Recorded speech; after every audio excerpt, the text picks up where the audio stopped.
네, 안녕하십니까.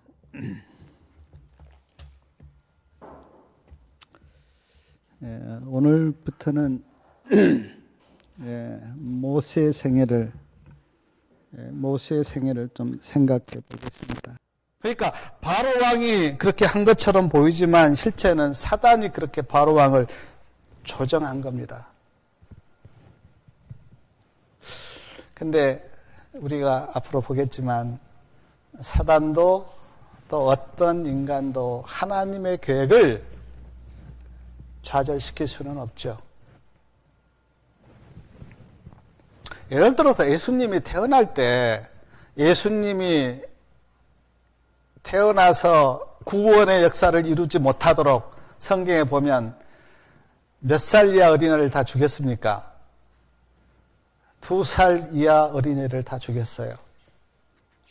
근데 그때 예수님이 어떻습니까? 애굽으로 피신갔죠. 그러니까 사단이 뭐 어떤 방법을 써서 그렇게 구원의 역사를 이루지 못하게 하려고 해도 하나님의 계획을 막을 수는 없죠. 이런 상황에서 레위지파에 속한 아브람과 요게벳이 결혼을 했고요. 아들을 낳았는데 그 아들 이름이 모세입니다. 아버지는 아므람, 어머니는 요게벳이었어요. 요게벳이 3개월 동안 몰래 집에서 모세를 키웠습니다. 근데 이제 애가 커나니까 어떻습니까? 이제 뭐 울음소리도 크고 목소리도 크니까 도저히 이제 숨길 수가 없어서 오늘 우리가 읽었듯이 갈대 상자에 역청을 칠하고 나무 질을 칠해서 그 안에다가 모세를 넣어서 나일강 하숫가에 갈대밭 사이에 뒀어요. 왜 그랬을까? 바로가 명령했거든요. 하숫가에 던져라. 죽여서는 못 던지고 도저히 이제 감출 수는 없으니까 살아서 이렇게 갈대 상자에 두고 그렇게 던진 겁니다.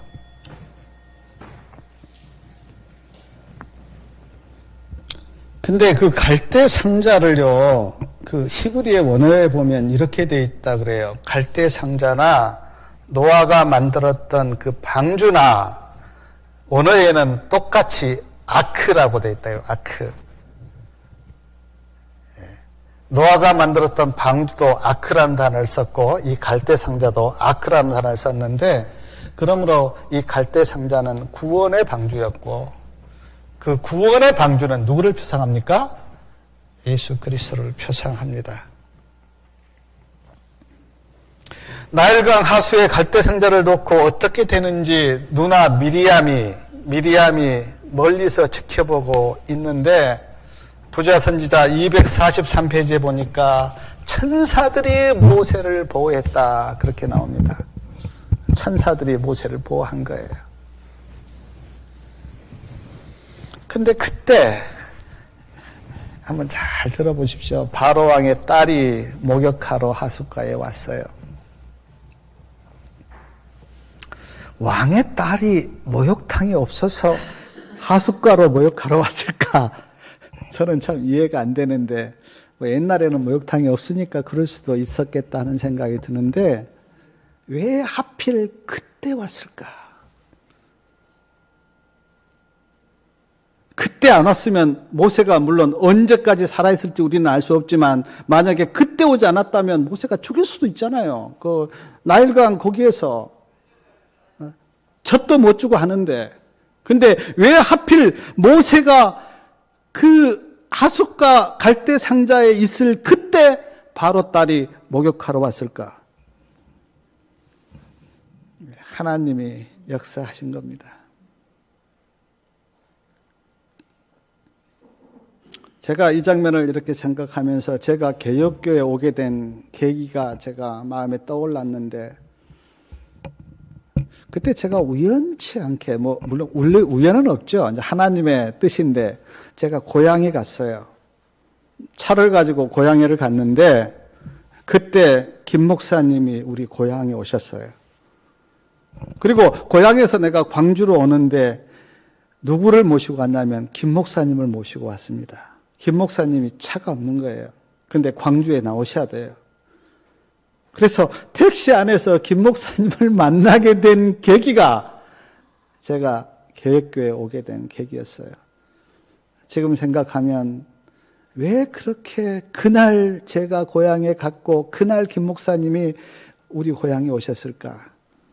하나님의 역사였다. 저는 그렇게 믿습니다.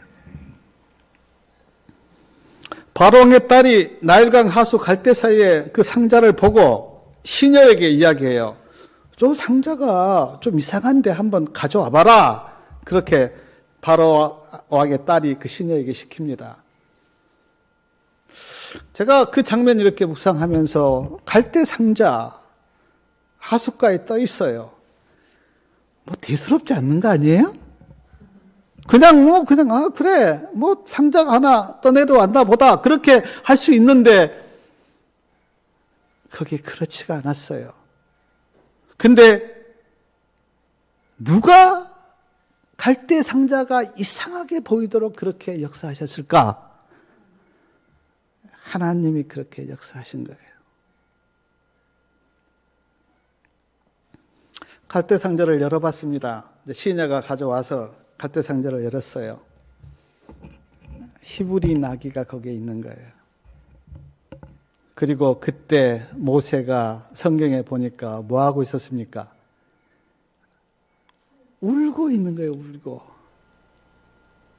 아마 그러니까 성경에 보면 그 우는 모세를 보고 바로왕의 딸의 마음이 아주 요동쳐서 참 불쌍하다 그렇게 보였다는데 만약에 모세가 울지 않았다면 또 어떻게 될지 몰라요. 근데 갈대 상자를 열어보니까 모세가 막 울고 있는 거예요.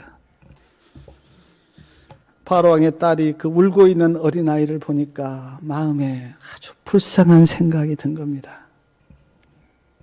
바로왕의 딸은 알았어요. 이 아이가 히브리 아이고 우리 아버지가 그렇게 명령했다고 하는 모든 것을 알고 있었기 때문에 그냥 버릴 수도 있어요. 아버지의 명령이니까.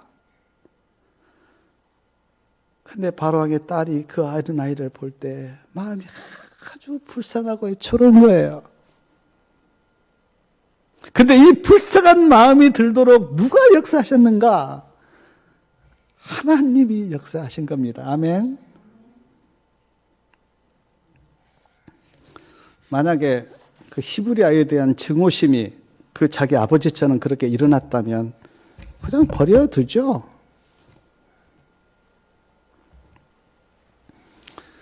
근데 그 불쌍한 마음이 든 그때에 저기서 지켜보고 있었던 모세의 누나 미리암이 갑니다. 가서 바로 왕의 딸에게 이야기해요. 제가요, 히브리 여인 중에서 유모를 불러다가 이 아이를 내가 키우게 할까요? 그 미리암이요.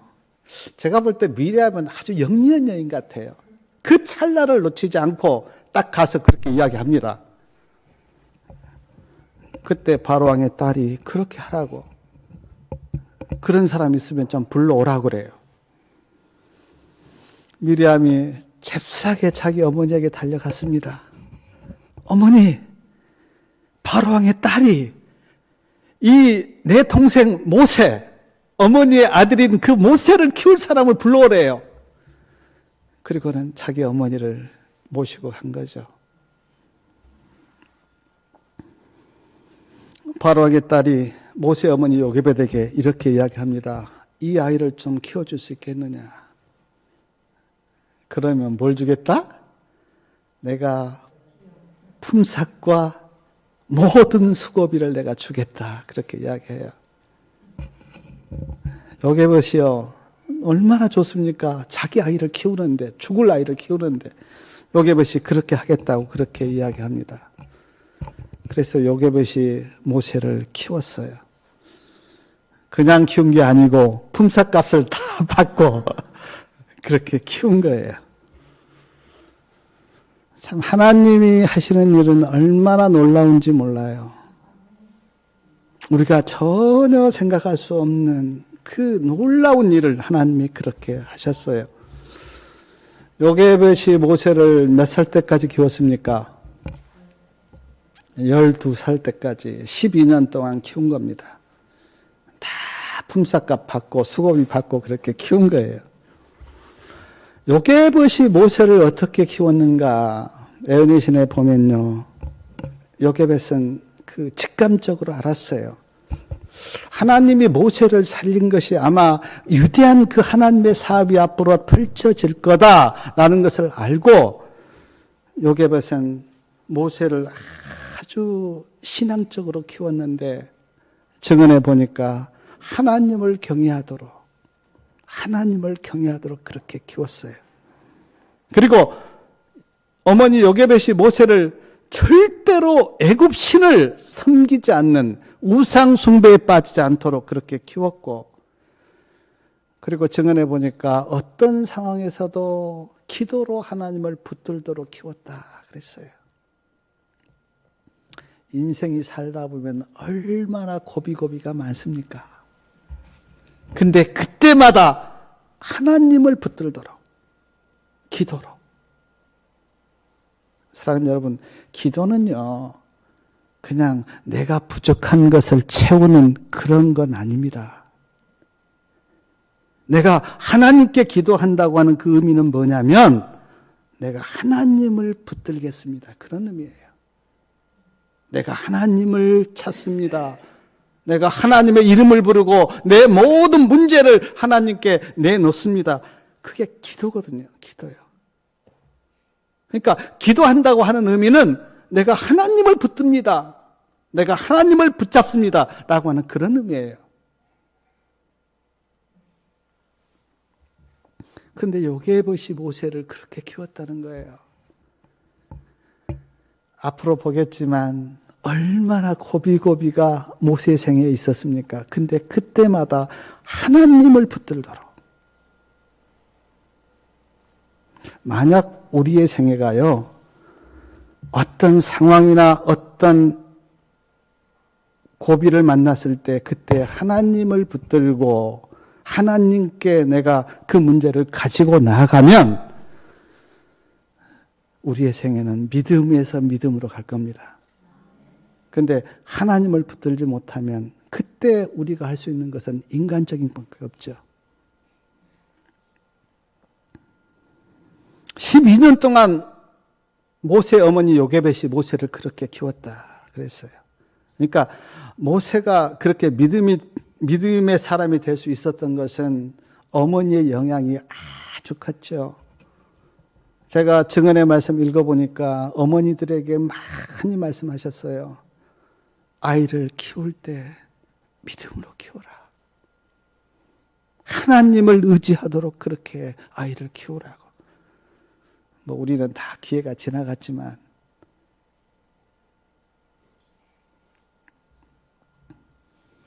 제가 며칠 전에 우리 그 청년들하고 이렇게 모여서 어린이 교육에 대해서 이야기를 했는데 그때 제가 느꼈던 그 바를 이렇게 이야기했습니다. 신앙교육이라고 하는 게 별것 아니고 부모가 정말 하나님 의지하고 믿음으로 살면 그게 교육입니까? 그게 교육이다. 정말 애들이 원하는 것은 그거지. 뭐 지식적으로 뭐 가르치고 그걸 떠나서 부모가 하나님 의지하고 믿음으로 사는 것을 진짜 보여주면 그것이 가장 큰 교육이고 그게 교육이다. 저도 이렇게 참 애들이 다 자랐지만 후회되는 부분이 그런 부분이에요.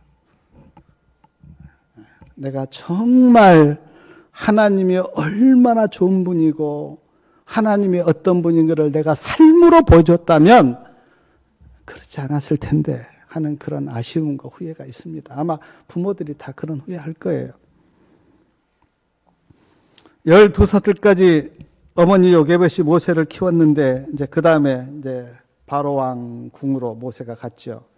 그리고 이제 바로 왕의 딸이 모세를 키웁니다. 어떻게 키웠는가? 부자 선지자 245페이지에 보니까 뭐 군사학을 가르치고 또 백성들을 어떻게 다스리는가 하는 것을 가르쳤다 그랬어요. 사도행전 7장 22절에는 이런 말씀이 있는데 모세가 애굽 사람의 학술을 다 배워 그 말과 행사가 능하였다. 그러니까 그 애굽 사람의 학술을 다 배운 거죠, 모세가. 왜냐하면 앞으로 왕자도 될 수 있는 사람이었기 때문에 그렇게 다 배운 거예요. 그리고 그 말과 행사가 아주 능하였다 그랬는데 부자 선지자 245페이지에 보니까 모세는 역사가요, 시인이요, 철학자요, 군대 장관이요, 입법자였다. 모세와 견줄 사람은 아무도 없었다. 그러니까 인간적으로 보면 아주 완벽하게 키운 겁니다. 애굽의 모든 학문을 그렇게 키운 거예요. 제가 이런 말씀 이렇게 묵상하면서 어머니 요셉은 신앙으로 아주 키웠는데 12살 때부터 이제 왕궁으로 가서는 철저하게 어떤 애굽 사람이 되도록 그리고 세상 지도자가 되도록 그렇게 아주 극단적인 두 교육을 모세가 받은 거죠. 근데 결국 모세는 믿음의 사람이 된 거예요. 우리가 앞으로 보겠지만 그렇게 애굽에서 모세를 애굽 사람 만들려고 그렇게 가르쳤지만 그러나 모세는 끝내 하나님의 편에 서잖아요. 그 모든 것을 거절하고. 부자 선지에 있는 말씀을 보니까 천사들이 장로들에게 갔다 그랬어요. 그리고 이 모세가 앞으로 하나님의 그 일을 할 쓰임받을 사람이라 그렇게 그 천사들이 장로들에게 그렇게 일러주었다. 그리고 또한 천사가 모세에게도 가서 내가 이스라엘 백성들을 구원하기 위해서 택한 사람이다. 그렇게 또 알려줬다는 거예요. 사명을 깨우쳐준 거죠. 내가 누구인가. 왜냐하면 앞으로 모세에게 많은 유혹과 시험이 있을 것을 다 알고 그렇게 지금 한 겁니다. 부자 선지에 있는 말씀 보니까 또 이런 말씀이 있어요. 모세를 이렇게 유혹했다 그랬어요. 내가 만약 히브리인들이 믿는 그 하나님을 믿으면 너는 이제 앞으로 왕자로서의 권리가 상실될 거다. 겁을 준 거죠. 경고를 그렇게 한 거죠. 바로 왕의 딸을 모세가 평소에 어머니라고 불렀거든요. 이제 어머니. 모세는 이제 물론 친어머니가 있었지만 지금 바로 왕의 딸이 이제 그렇게 건져서 키웠기 때문에 어머니라고 불렀는데 바로 왕의 딸이 모세에게 네가 만약 하나님을 섬기면 나와 관계가 끝날 거다. 그렇게도 경고했다. 그 에너시에 그렇게 나와요. 근데 모세는 흔들리지 않았습니다. 우리 히브리서 11장에 있는 모세의 믿음에 대해서 하나 말씀 좀 읽겠습니다. 히브리서 11장은 우리가 그 믿음의 노독의 장인데 그 히브리서 11장 24절부터 보면 모세에 대해서 기록되어 있는데 24절부터 26절까지 우리 말씀을 좀 같이 한번 읽겠습니다. 믿음으로 모세는 장성하여 바로의 공주의 아들이라 칭함을 거절하고 도리어 하나님의 백성과 함께 고난받기를 잠시 죄악의 낙을 누리는 것보다 더 좋아하고 그리스도를 위하여 받은 능력을 애굽의 모든 보다 큰 제물로 여겼으니 이는 상 주심을 바라봅니다. 바로의 공주의 아들이라 칭함을 거절하였다. 죄악의 낙을 누리는 것보다 하나님 백성과 함께 고난받기를 더 좋아하였다. 그리고 모든 보화보다 뭘 바라봤다? 예수님이 나에게 상 주시는 그 상급, 그거를 바라보았다. 오늘 또 우리 사랑하는 성도님 여러분, 세상의 쾌락이나 세상의 즐거움보다 하나님의 상급을 바라보시기 바랍니다. 그러면 마음이요, 세상으로 가지를 않아요. 저는 가끔 늘 계시록 그 제일 끝에 나와 있는 하나님의 나라를 저는 명상합니다. 하나님의 나라를 명상하면요, 마음이 그렇게 기쁠 수가 없고 세상 것이 하찮하게 보여요. 가치 없이 보여요, 세상 것이. 하나님이 주시는 그 상급을 내가 바라보고 있으면. 근데 모세가 그랬다는 거예요, 모세가. 애굽에서 주는 그 모든 보화나 그 모든 어떤 그런 영광보다 모세가 늘 바라본 것은 하나님이 나에게 주시는 그 상급, 그것을 모세가 바라봤다는 거예요.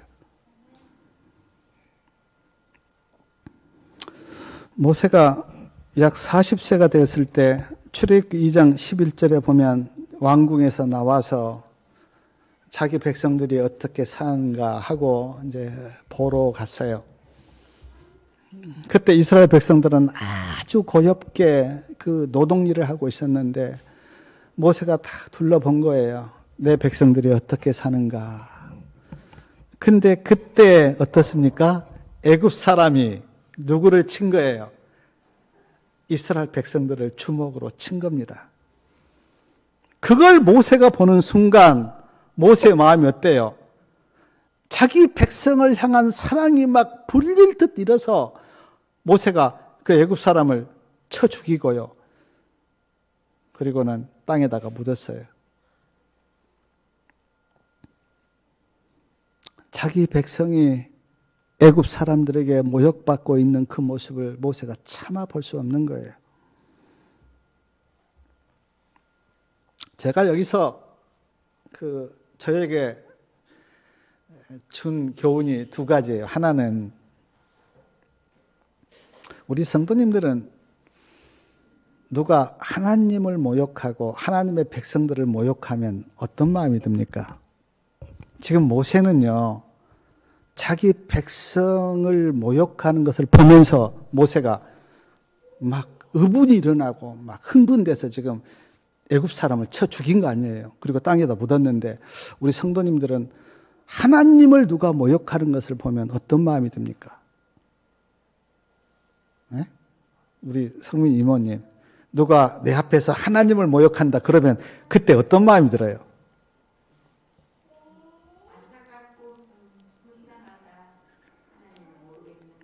어떤 분이 책에 이런 글을 쓴 걸 제가 본 적이 있는데, 만약에 내 앞에서 내가 지금 하나님을 믿고 있는데 내 앞에서 하나님을 모욕하는 것을 보면서도 아무 반응이 없다면 그 사람은 하나님의 사람이 아니다. 제가 책에서 읽었어요. 우리가 어떤 일에 어떻게 반응하는가를 보면 그 사람의 마음을 알 수가 있잖아요. 근데 저는 그래요. 제가 뭐 하나님의 종이어서 그런지 몰라도 하나님의 백성들을 누가 모욕하고 그 하나님을 모욕하면 저는 마음에서 막 요동칩니다. 물론 내가 그 사람을 때리고 뭐 그렇게 할 수는 없지만 마음은 막 요동쳐요. 근데 지금 모세가 그런 거 아닙니까? 모세가. 정말 우리가 하나님을 나의 구주로 믿는 하나님의 백성이라면 하나님을 모욕할 때 우리 마음이 잔잔할 수가 없잖아요. 실했어요. 사랑하는 여러분, 우리도 내가 하나님의 백성이라고 하는 내 정체성이 확실해야 됩니다. 우리도. 그게 흠이 가면은요, 이리 흔들리고 저리 흔들려요. 세상에 뭐 좀 좋은 거 준다고 하면 그쪽으로 가요. 그게 없으면. 근데 내가 하나님의 백성이라고 하는 내 정체성이 확실하면 모세처럼, 그리고 사도 바울처럼, 그리고 다니엘처럼 그 정체성이 확실하면 어떤 유혹이 와도 흔들리지 않습니다. 믿음이요. 근데 이 정체성이 없으면, 내가 하나님의 백성이라고 하는 정체성이 없으면요, 마치 줏대 없는 사람처럼요, 이리 흔들리고 저리 흔들리고 뭐가 좀 좋은 게 있다면 또 그쪽으로 또 갔다가 또 어느 때 가서는 또 그리스도인처럼 행동하다가 또 좀 뭐 손해볼 것 같으면 또 아닌 것처럼 행동하다가 정체성이 없는 거예요. 정체성이. 오 목사님이 강의 때마다 아주 강조한 게 우리는 개혁운동 계시록 18장 천사입니다. 우리 백성이 그게 없다는 거예요. 그러니까 교회를 들어갔다 나갔다 일로 갔다 절로 갔다. 근데 모세는 정체성이 확실했어요. 나는 히브리인이야. 나는 히브리인이야. 우리가 계시록을 보면 앞으로 뭐 7재앙이 있고 환란이 있다고 하는데 내가 볼 때 이 나는 하나님의 백성이라고 하는 이 정체성이 없는 사람은 다 떨어질 것 같아요. 근데 진짜 성경에 나와 있는 믿음의 사람들은요, 그 정체성이 확실했잖아요. 나는 하나님의 백성이야. 하나님이 내 아버지고 나는 하나님의 자녀야. 이 정체성이 확실한 사람은요, 가는 길도 확실해요.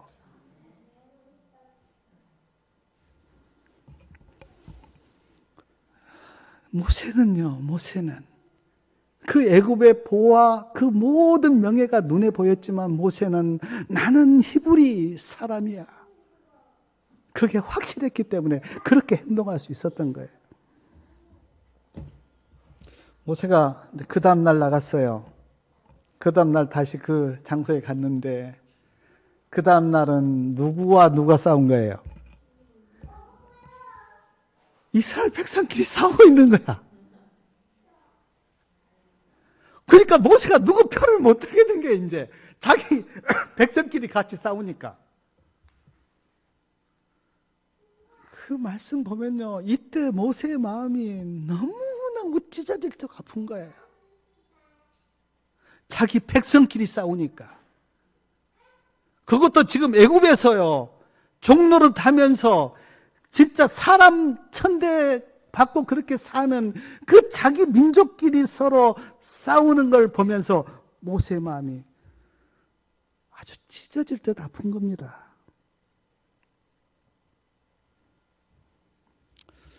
제가 이렇게 신앙하고 사역하면서 가끔 보면 하나님의 백성끼리 싸워요. 그때 사역자로서 바라보는 마음은요, 마음이 아주 아픕니다. 제가 막 이렇게 호소하고 싶었어요. 왜 하나님의 백성끼리 싸웁니까? 왜 하나님의 백성끼리 싸웁니까? 왜 하나님의 백성끼리 시기하고 질투하고 모함하고 그렇게 싸웁니까? 하나님의 백성끼리.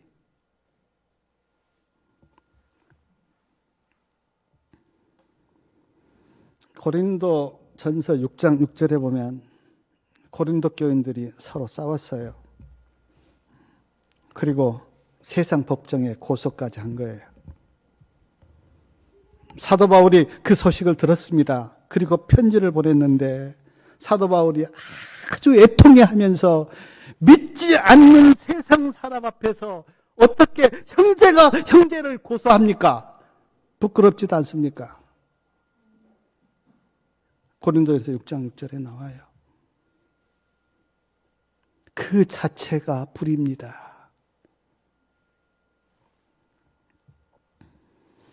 빌립보 교회도요, 유오디아와 순두계, 어떤 목사님이 이 설교하면서 이 여자 집사님 두 분이라 그렇게 이야기했는데 성경에는 나옵니다. 근데 제가 볼 때 이 유오디아와 순두계가 이 마음이 맞지 않는 거예요. 서로 분열이 있는 거예요.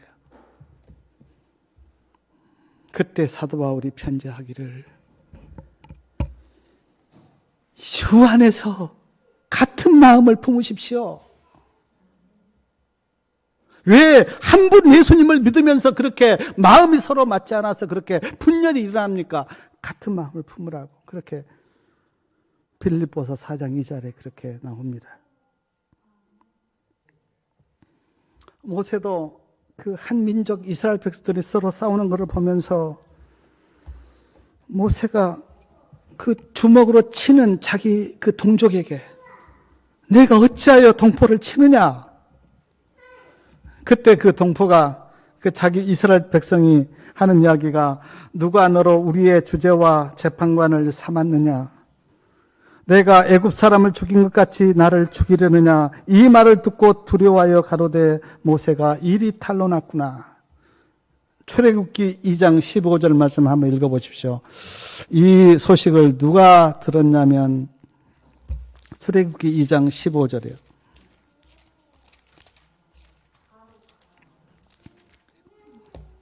바로가 이 소식을 들은 거예요. 바로가 이 일을 듣고 모세를 죽이고자 하여 찾았다. 그렇게 나오는데 증언에 보면 이렇게 되어 있습니다. 신하들이 바로에게 이렇게 모세를 모함한 겁니다.